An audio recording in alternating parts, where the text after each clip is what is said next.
This video will demonstrate how to create an iTunes ringtone out of any song in your library that you can use on your iPhone. I'll be doing this on a Mac, but it's perfectly applicable to a PC. You might just have a different interface appearance.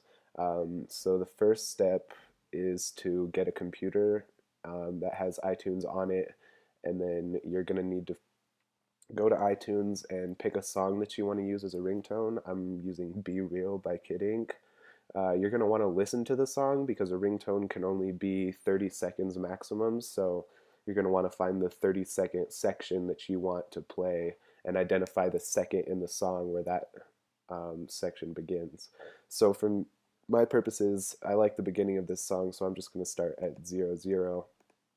But to do that, first you're going to right-click the song and go to Get Info from the drop-down menu.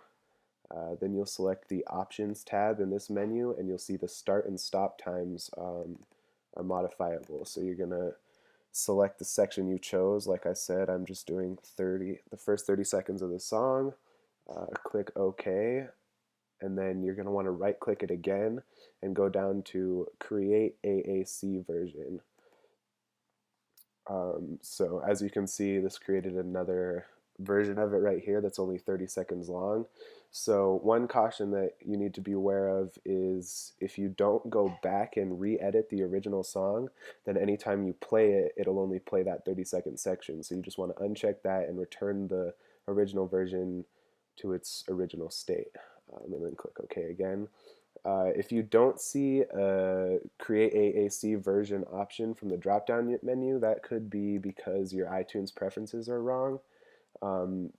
So go to Preferences, and then General, and then go to Import Settings, and make sure this is set to AAC encoder.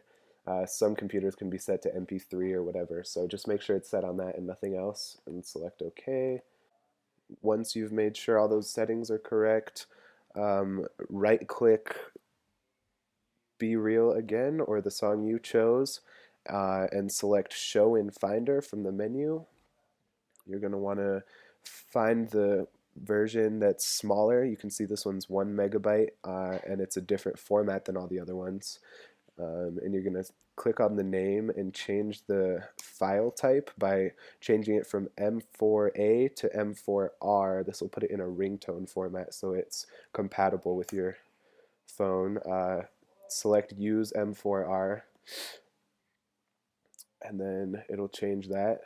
And then minimize this and go back. You're going to want to make sure to delete this version from iTunes because I've had trouble trying to put it into the tone section if it's still in the iTunes music section. So I just delete it from here by finding delete, and make sure you select keep file, not move to trash, because you want it gone from iTunes, not from your computer as a whole. So keep file, and then you're going to go back or select tones, go to the tones section in your iTunes, and go to Finder and drag the version you've just created into the tone section, and it should appear right here. And then the final step is to select and drag it onto your iPhone, where it will sync after a couple seconds, and then you can select it as a ringtone on your phone when you're done. So I hope this video was helpful and clear, and good luck.